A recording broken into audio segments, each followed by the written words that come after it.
Alright, Shalom. Shalom. First and foremost, we like to begin this lesson by giving all glory, all honor, and all praises unto Yahweh, Ba'ashem Yahushai, Ba'ashem Nucha Kodash, giving double honors, double unto the apostles and elders of Great Millstone, who surely do rule well. And as always, we like to say Shalom unto the elect. Shalom to the elect. Right, a couple of brothers here gathered together from the heroes of Yahushai camp. I'm with the brother. Hananiah. I'm the brother Mashallah. We wanted to get into tonight. Lord's willing, this lesson is edifying. It's a lesson based off of what the word utopia means. Right? And we have it pulled up in three specific, let's just say, engines, search engines, right? We have it here in the Britannica.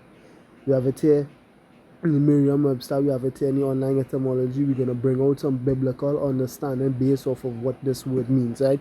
If you could give me it. The word Utopia in Britannica. Utopia, an ideal commonwealth whose inhabitants exist under seemingly perfect conditions.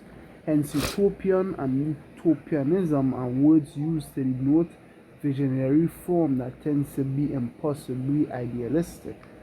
Right? If you could give me it, what does it mean in the online etymology? Right? Because again, what it says here, an ideal commonwealth whose inhabitants exist under seemingly perfect conditions. Right? Hence, utopian and utopianism are words used to denote visionary reform, right? To form back into something which once was, that tends to be impossibly idealistic, right? Forgive me here in the online etymology. Okay.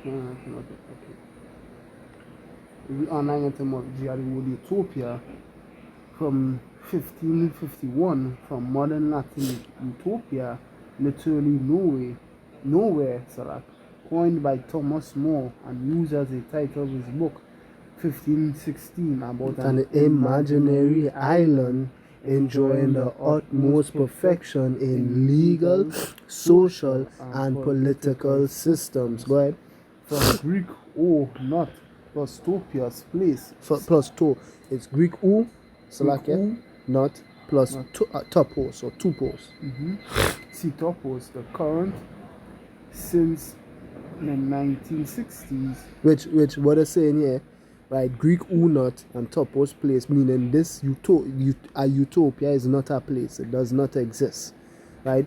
Just some week before we even get into breaking it down here, I just want to touch on before we even start. But go ahead. Explanation of Greek u not is an odd one, as it derives the word from the pi root vital force, life, long life, eternity. Linguists presume a pre-Greek phrase nihoi quid, not on your life, with me not plus quid, and emphasizing particle Watkins, the same pattern is found elsewhere, right? Extended to any perfect place by the 1610s, commonly but incorrectly taken from Greek eu, good, an era reinforced by the introduction of dystopia. On the same model, Ben Than had kakotopia. Right, which is one thing we want to highlight here, is that normally, or specifically when you look up the definitions and any way you're going to get the definition, one thing you're going to see is that they constantly say what?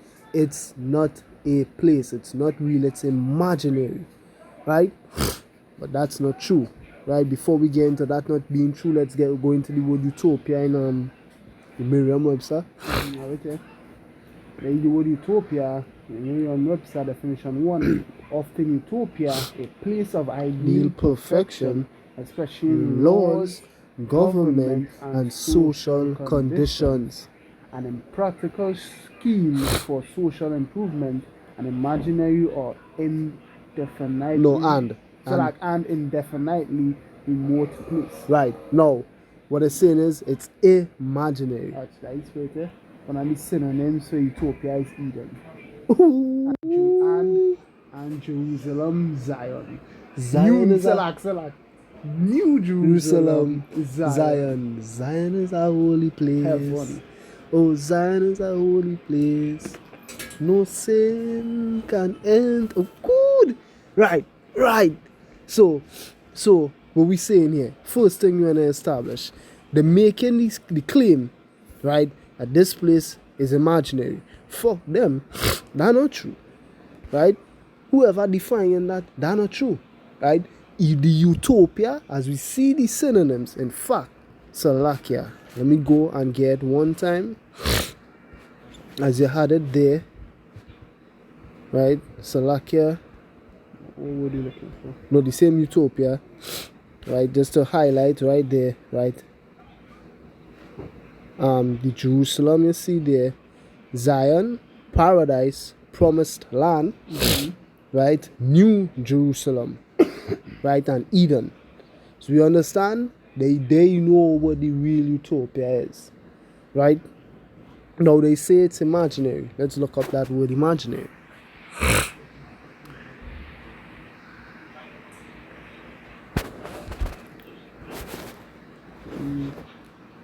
And the same online, same Merriam-Webster, sorry. Okay.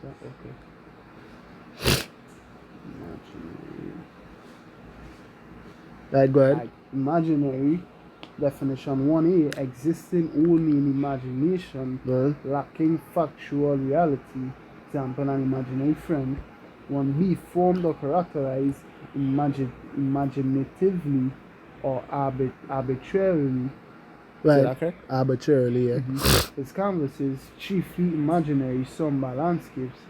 2, containing or related to the imaginary unit. Now, what first definition here? Existing only in imagination, lacking factual reality. It's a synonyms to phantom, mythical. Right, so a myth, something people don't believe. Fiction, fables. Fictitious. Does it have the word fables there? Fable. No, it's not there. No. But what? Basically, it's a fable, as the scriptures talk about. Give no heed to cunning fables, right? I had the word here, imagination as well, right? The act or power of forming a mental image of something not present to the senses or never before wholly perceived in reality, right? Now, basically what they're saying is this utopia is imaginary and it does not exist. But that is not the case. First thing I want to get to here, right? The fact that they believe it doesn't exist. There is no way this place can't exist, because there's nothing impossible without the Most High being involved. The Most High could make a place like this exist if he so deems. And he does deem he's going to bring it out in the scriptures. If I give him Matthew 19:26, Babu Kasha. So like we look at Matthew 19, chapter 26. But Yahweh shall beheld them and said unto them, with men this is impossible, right? But with Yahweh all things are possible. Right? If I give me Luke 1:37. Look at Luke chapter 1:37. For with power nothing shall be impossible. Exactly. With the Most High, nothing shall be impossible. And funny enough, the place, the imaginary place, right, where people say does not exist, which is described as a place having perfect government, laws, and social conditions, according to the Bible, does exist. But before we even go there, if I could give me John chapter 14 from verse 1, Babu Kasha, as well. Look at John chapter 14. Because this place is far from imaginary. Go ahead. John chapter 14 verse 1, let not your heart be troubled. You believe in power, believe also in me. Right, have faith, the evidence of things not seen, yet what you hope in faith. Hebrews 11:1. In my Father's house are many mansions. If it were not so, I would have told you. I go to prepare a place for you. And the place that he goes to prepare for us is this utopia. This place is real. Yahweh Shai had seen it. Right, go ahead. Verse 3, and if I go and prepare a place for you, I will come again and receive you unto myself, that where I am, there ye may also be. So that there ye may be also. Right, if you could give me 1 Corinthians 2 and 9. 1 Corinthians chapter 2 and verse 9. So, chapter 2 and verse 9. But as it is written, I have not seen, nor ear heard, neither have entered into the heart of man and mind the things which power Yahweh had prepared for them that loved him. The power had revealed them unto us by his Spirit, for the Spirit searcheth all things, yea, the deep things of power. Right? So what we understand is this place is very much real. You know, people didn't make this shit up at all.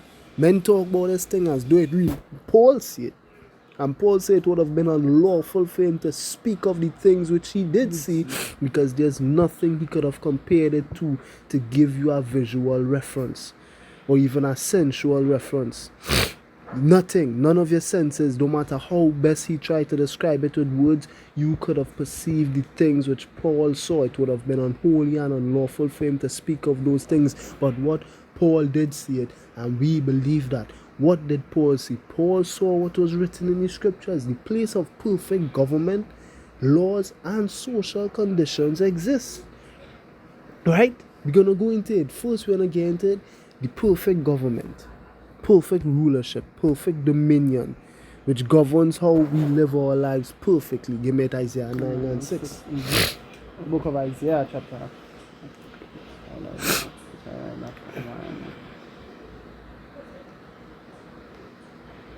Book of Isaiah chapter 9 of verse 6. Unto us a child is born, unto us a son is given. This same Yahushua, we just heard him speaking in John chapter 14 verse 1. He says what he goes to prepare the place for us. And it's funny enough that he says he's the one going to prepare it, right? Because he's the one who's going to rule it. The government is going to be on his shoulder. Right, go ahead. And the government shall be upon his shoulder. Right, he's going to carry the rulership. Right, the governing body, the ones who are going to be tasked with keeping this utopia going forever. Right, he's the one who's going to carry them. Go ahead.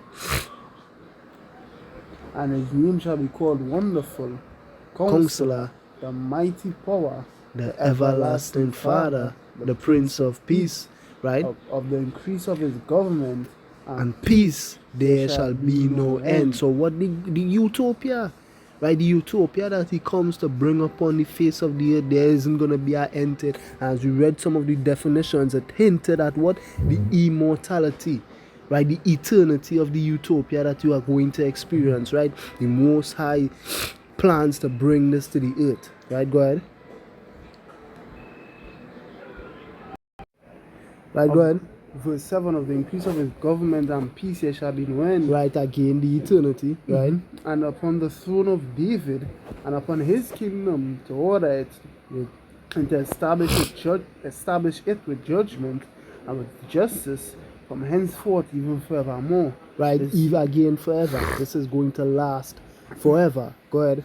The zeal of Yahweh Ba'ashem Yeshua of hosts will perform this. Which is exactly what we're telling you, the Most High is behind it. Right, Yahweh is behind us. So this is the utopia exists. You just have not seen it as yet, right? But the scriptures have given us reference points to look to, things we could hope for, right?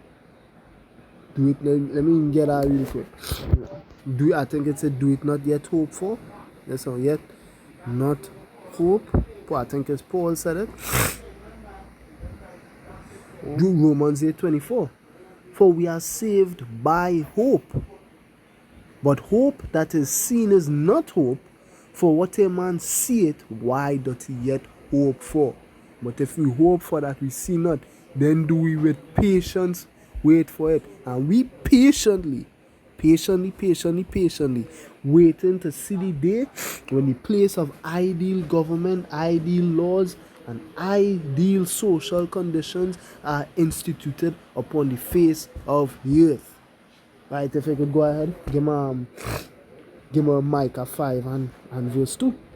Again, the man responsible for bringing this to the earth just spoke in John 14. Right, we're going to hear it now in Micah 5.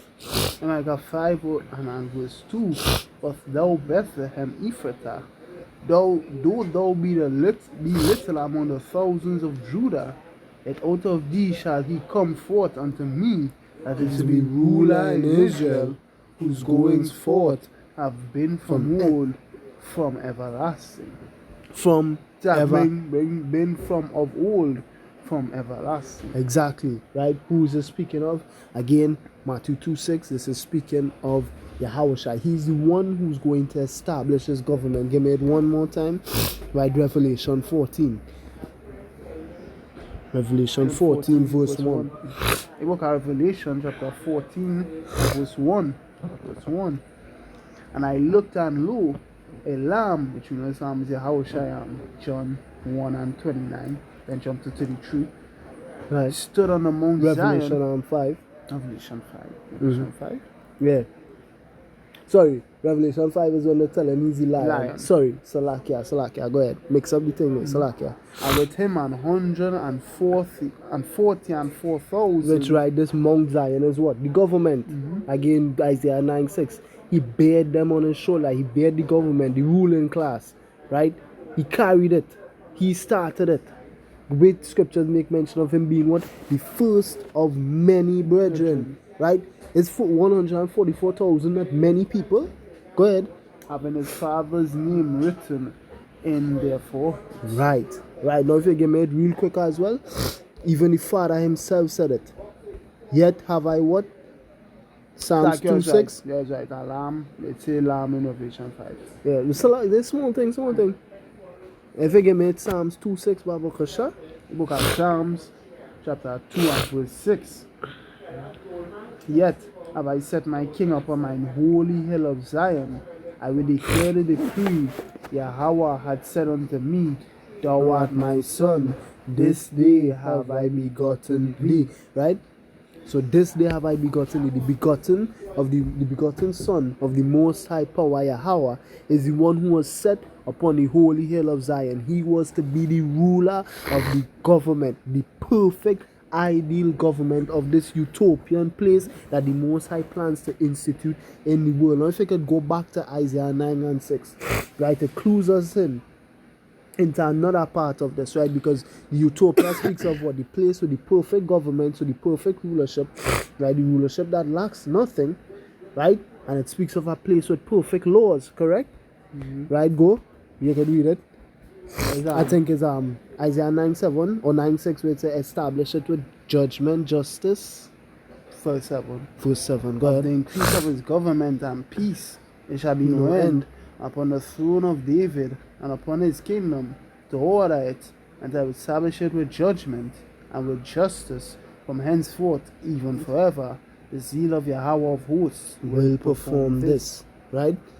He's going to Salakia. He's going to establish this government. He's going to root this government. He's going to foundate this government through what? Through judgment and justice. What? Through what metrics? Right? Again, before we go there, if you could give me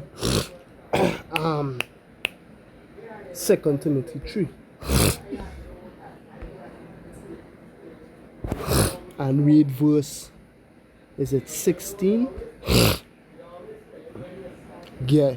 The 2 Timothy 3 and 16 are scriptures given by inspiration of power. Like what? Like the laws, right? I can't remember which chapter it is. I believe is in the book of Hebrews, and I'm vexed with myself. I can't remember this chapter.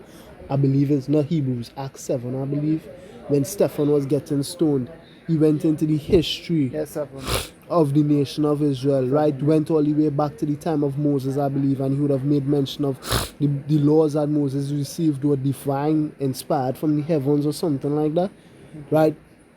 The scriptures even make mention of the laws of the 10 Commandments was written with the finger of the Most High, showing you what these laws didn't come from the mind of man.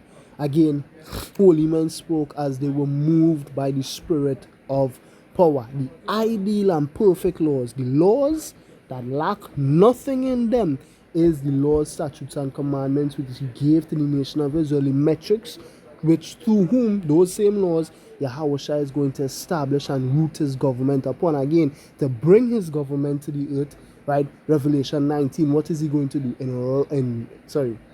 In righteousness, right? That he judge and make war. When you go into that word righteousness in the Hebrew, it goes into the word tazadak, right?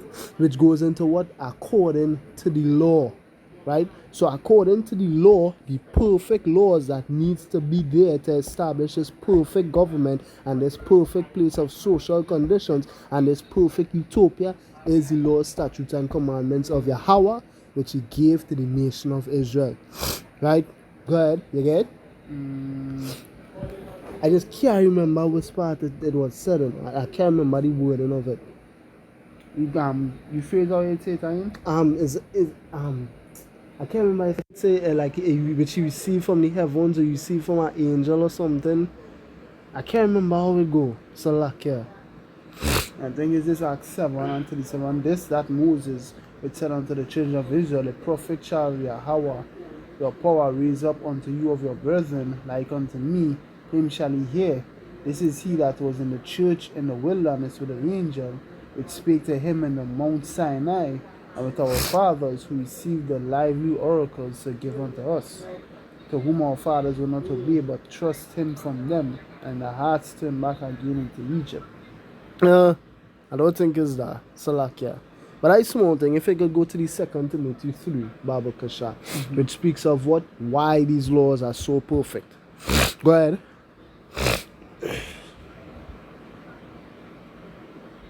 This is 2 Timothy chapter 3 and verse 16.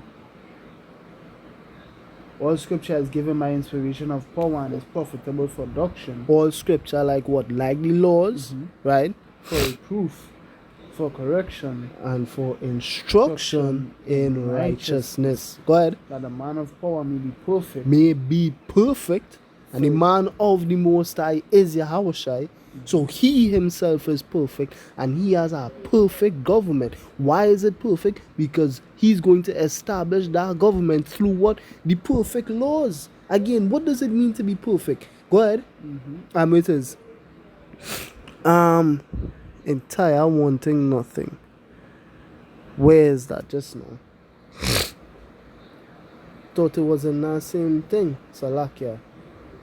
Entire wanting nothing. Give James 1 verse 4, Baba Kasha. James 1 verse 4? Yep. You look at James.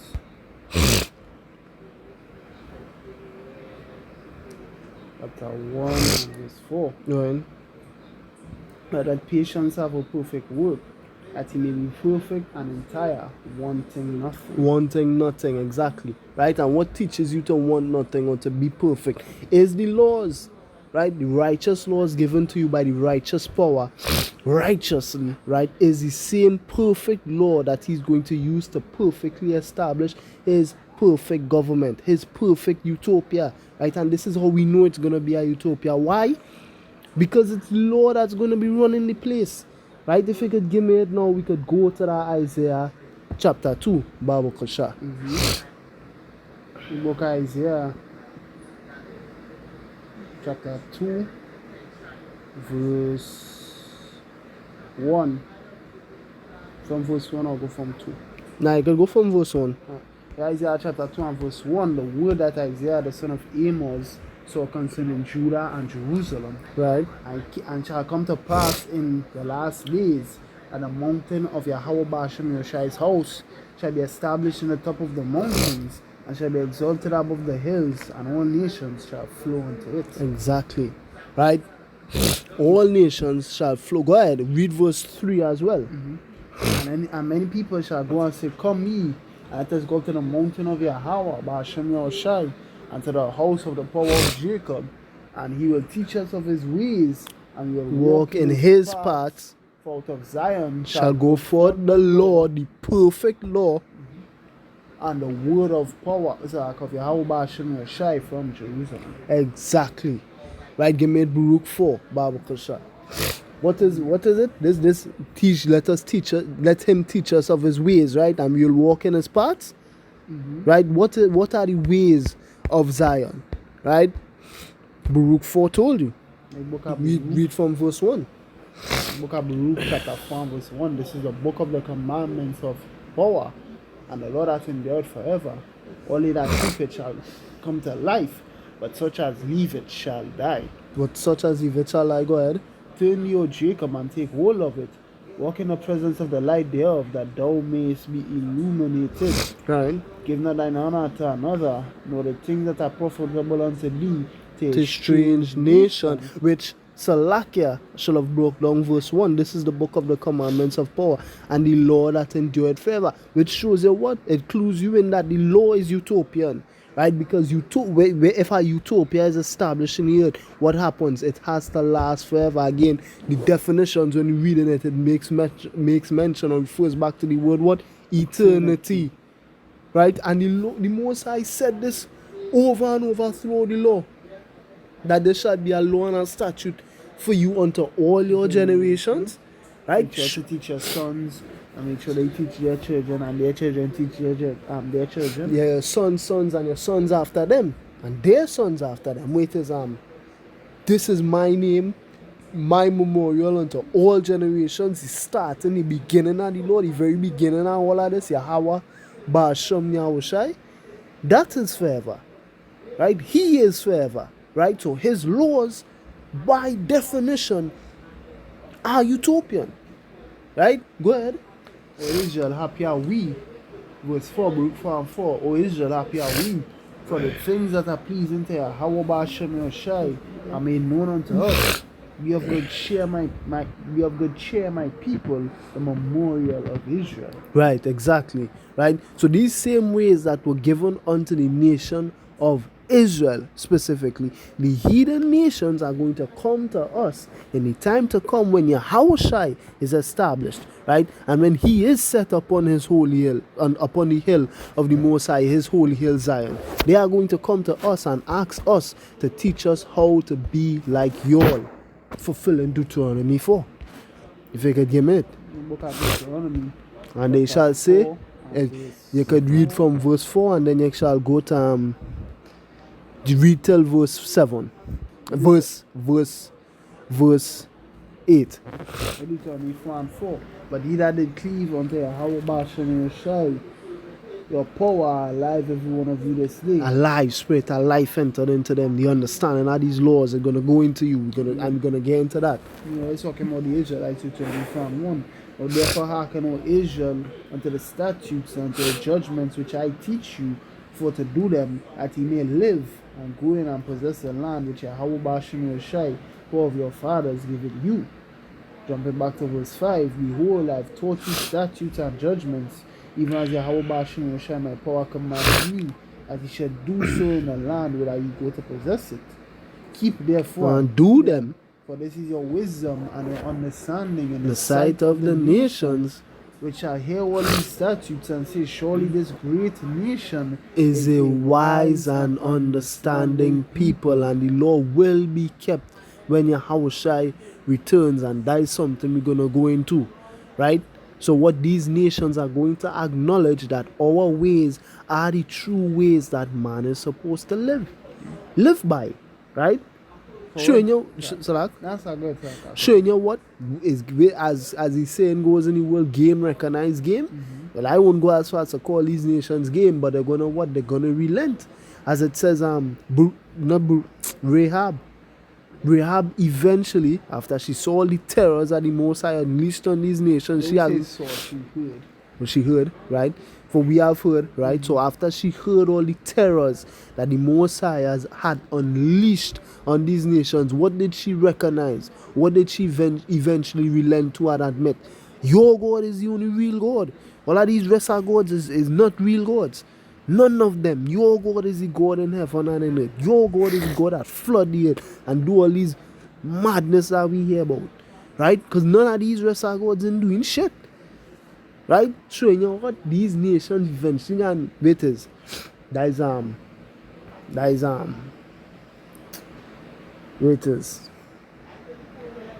when the righteous are in authority, The people rejoice when the wicked bear rule, the people mourn. When the righteous are in authority, the people will rejoice, and they shall what? They shall acknowledge that the righteous, the right people are actually in authority. Right? If you could give me, yeah, finish. Go ahead. Sorry. 7. 7. For a nation is there so great, while power so nigh unto them, as Yahweh, our power is in all things that we call upon him for.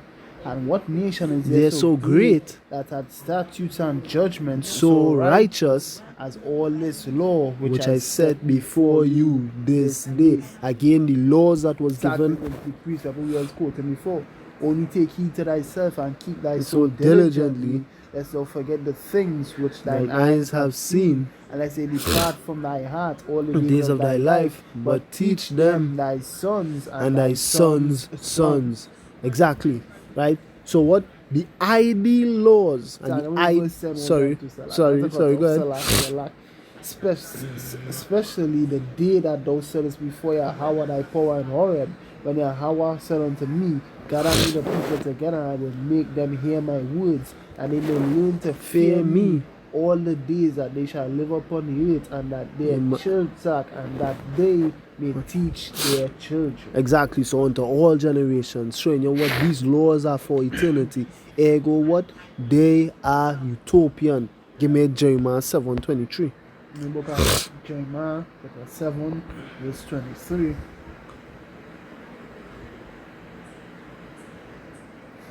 But this thing command I them, saying, obey my voice, and I will be your power, and you shall be my people, and walk ye in all the ways that I have commanded you, that it may be well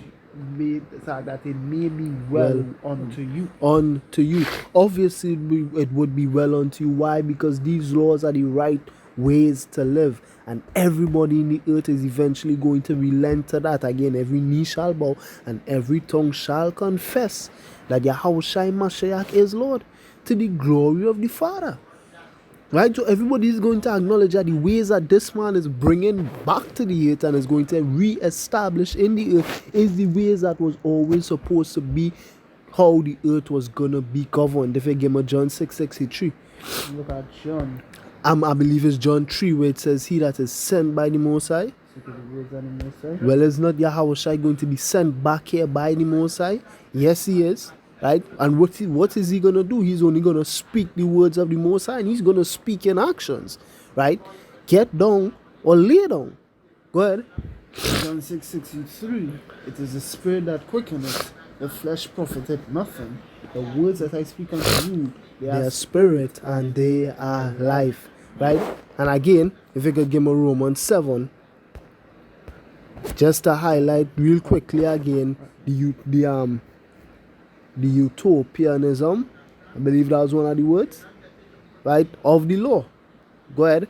But I was getting some, sorry. John 3:34. Oh, sorry, yeah, you could get John 3:34. In the book of John chapter 3 and verse 34.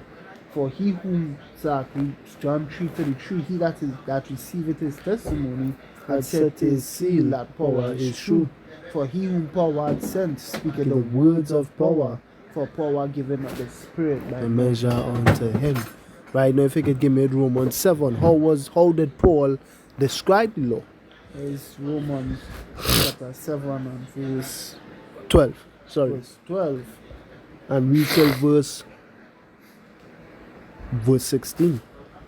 Wherefore the law is holy, and the commandment holy, and just and good. The commandment is perfect. It's utopian.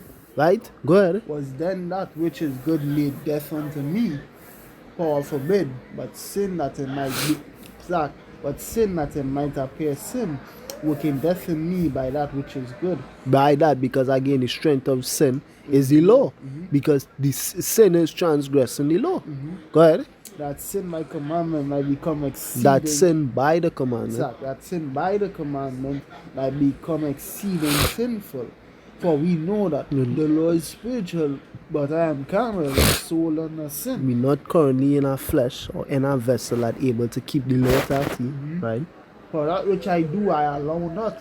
For what I would, that I do not. Sorry, that do I not? It's like that do I not. So the things you want to do, because remember, you really is a spirit dwelling inside of our body, right? Your spirit really wants to keep the law, but you do not do it. Why? Because you're in your flesh. But what I hate, that I do. Which is what breaking these laws. Go ahead.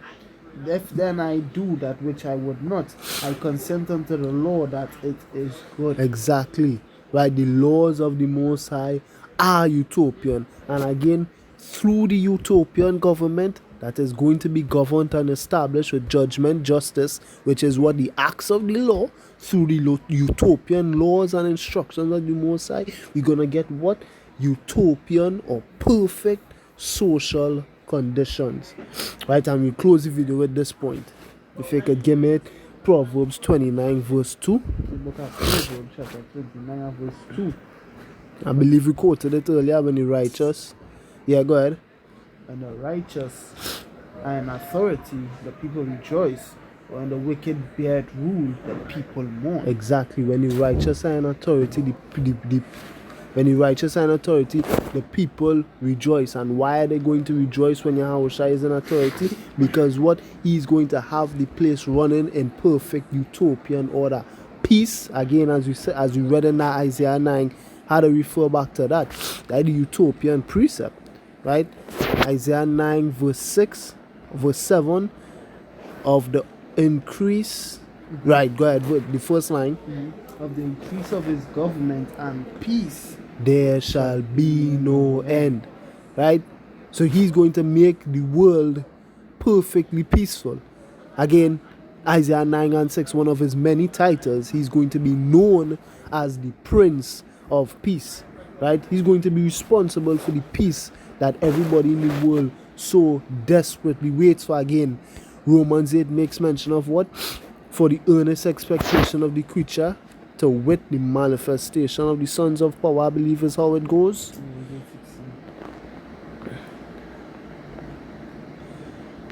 Yeah, I could read from 16, yeah.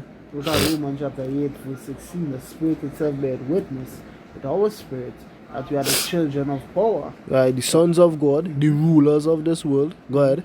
If children and heirs of power, and joint heirs with our Mashiach. Jointly ruling alongside Yahweh, Ba'ashem Yahushai Mashiach. Lord willing, we be a part of him again.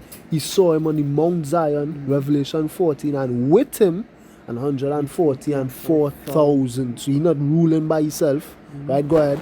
It will be that we suffer with him, that we may be also glorified together. Right. For I reckon that the sufferings of this present time are not worthy to be compared with the glory that shall be revealed in us. And remember, Paul saw it. He right? was suffering as well. The Lord put infirmities in his flesh, and he saw the glory, and it was like, this infirmities in mean shit. Not compared to what we're gonna get if we bear the infirmities. Exactly.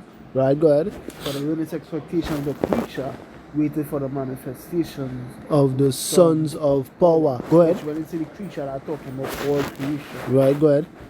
Because where are these heathens? Verse 22 tell you that, for we know that the whole creation. Go ahead. Because after I read down to that verse 20, we're gonna show you it. Ultimately, these heathens, they know that it's really we should be ruling it. They just don't want to admit it yet, whether it's through pride, whether they had to be beaten into submission, wherever the case may be. Right now, they're not saying it, but ultimately everybody know who really should be ruling the earth. And at least if they don't know who should be ruling the earth, they know it shouldn't be the man who ruling it right now, because he ruling the earth into oblivion. Right, go ahead. Verse 20, for the creature was made subject of vanity. Just read verse 19? Yeah.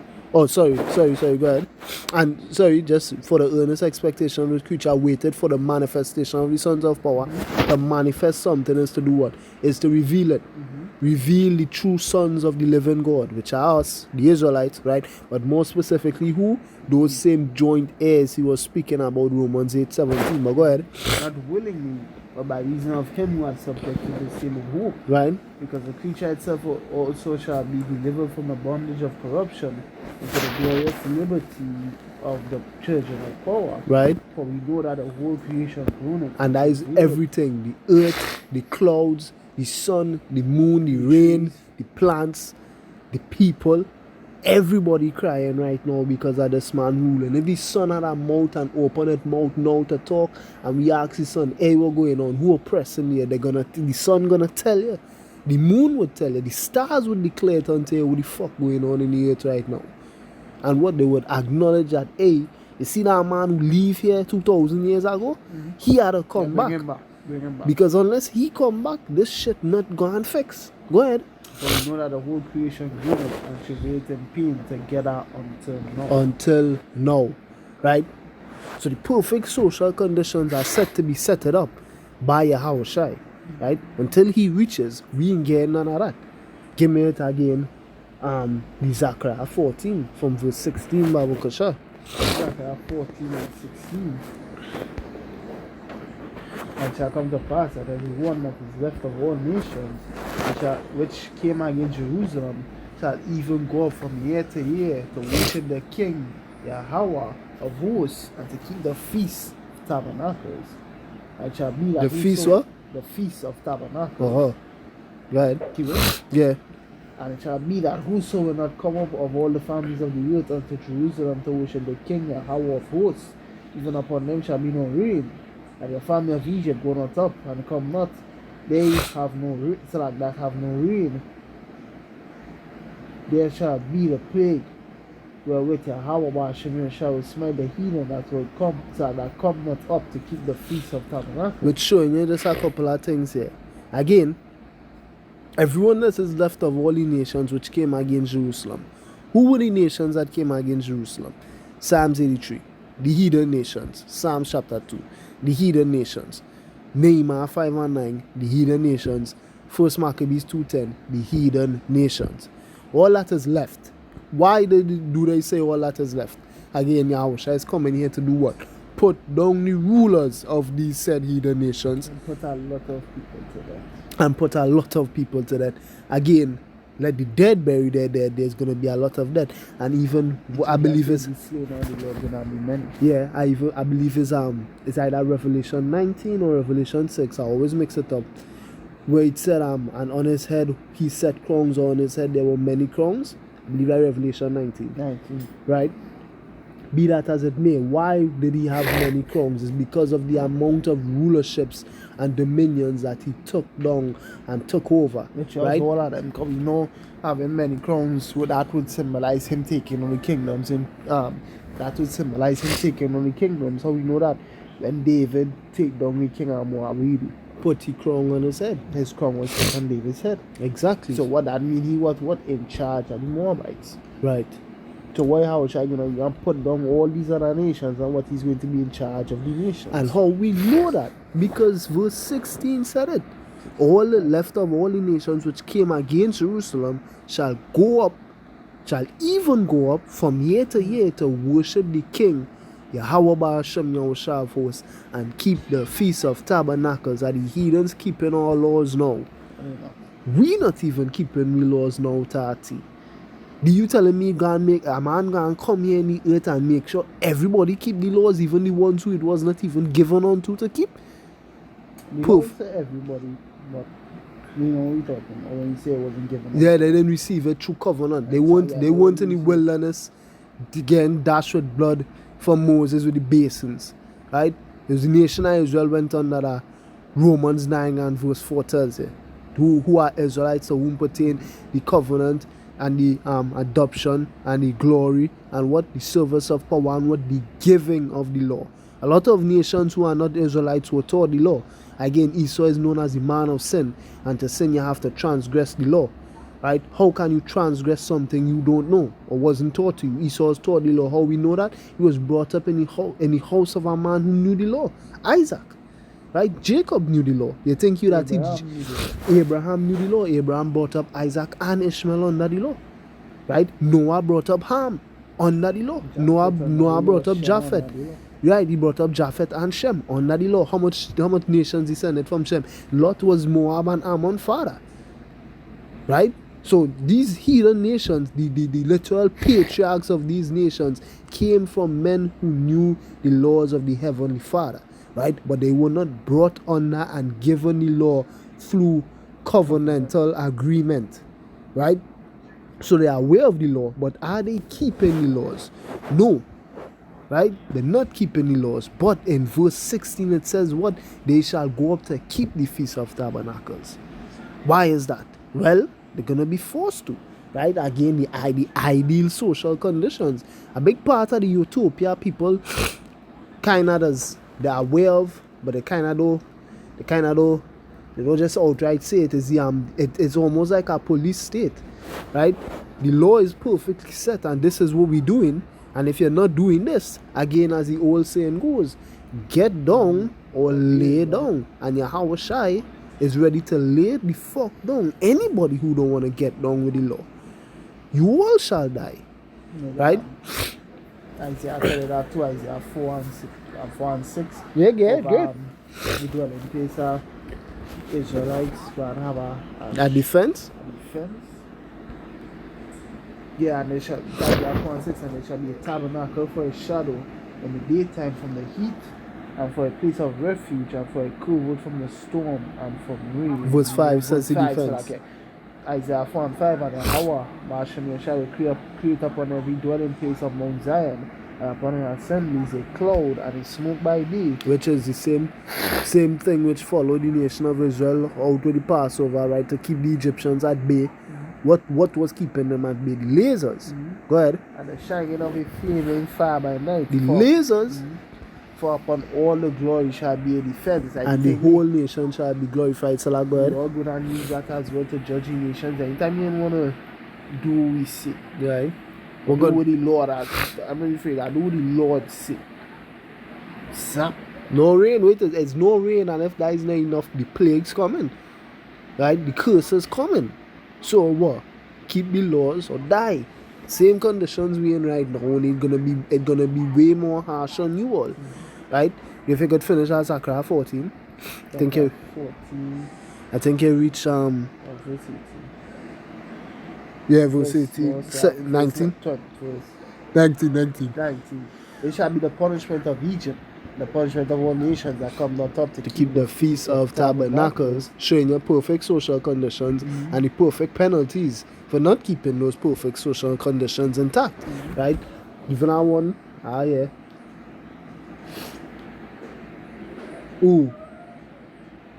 Oh, when you're done, we could read that one. Yeah, go ahead. Sorry, when you're done. In that day shall there be upon the bells of the horses holiness unto Yahweh Bashem Yeshai, and the pots in Yahweh Bashem Yeshai's house shall be like the bowls before the altar. Right. Yeah, every pot of Jerusalem and Judah shall be holiness unto Yahweh Bashem Yeshai's house, and all they that sacrifice shall come and take of them and feed therein. And that day there shall be no more Canaanites in the house of Yahweh Bashem Yeshai of hosts. Right, if you give Revelation 25, right? Because we're gonna close with how we're gonna introduce the next part of the video, right? Because the next point we have here is this ideal place of perfection that the Utopia speaks about. Go ahead. Revelation 25, but the rest of the dead live not again until the thousand. Sorry. Is it Revelation 25? They already go. Sorry, I think it's not 25. I think it's a wipe away tears. I 21. I would say 21. Yeah. Sorry. Are you from 2? Are you from 1? Revelation 21. When I saw heaven, sorry. It's 21. So like, yeah. I saw a new heaven and a new earth. For the first heaven and the first earth were passed away, and there was no more sea. And I, John, saw the holy city, New Jerusalem, coming down from power out of heaven. Which this is speaking of people. It's not speaking of like a building or like a city. It's speaking of people. Go ahead. Prepared as a bride adorned for her husband. I heard a voice out of heaven saying, Behold, the tabernacle of power is with men, and he will dwell with them. They shall be his people. The power himself shall be with them and be their power. For I shall wipe away all tears from their eyes, and there shall be no more death, neither sorrow nor crying, neither shall there be any more pain, for the former things are passed away. And he that sat upon the throne said, Behold, I make all things new, which new goes into what? Refreshed. right? Kainos in the Greek, I believe it is.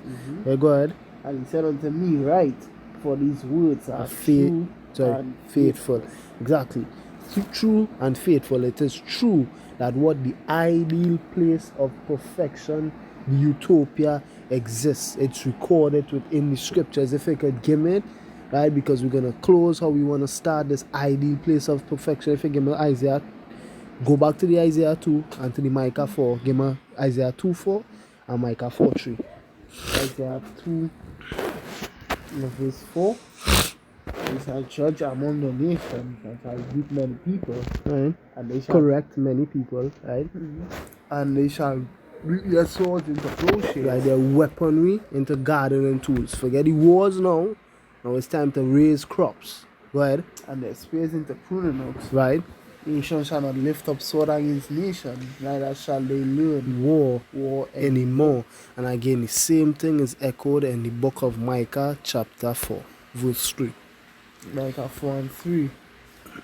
And he shall judge among many people, and rebuke strong nations of our oath, and shall beat their swords into plowshares, and their spears into pruning hooks. And nation shall not lift up a sword against nation, neither shall they learn war anymore. So what? There exists a ideal place of perfection, a utopia. It's real and it's coming upon the face of the earth. The Bible makes record of it. And again, these things were written in paper. Why? Because they were true and faithful. So Lord willing, this lesson was edifying and that you were edified. In closing, we like to say, Kal halal yamla Yahweh, Ba'asham Yahushai, Ba'asham Rucha Kodash. Like to give double honors, double on to the apostles and elders of great men, so surely do rule well. And as always, we like to say shalom unto the elect. This was a couple of brothers here from the Heroes of Yahushai camp. I'm with the brother, and I'm the brother Mashallah. Until next time, we like to say shalom. Repent, for the kingdom of heaven is at hand.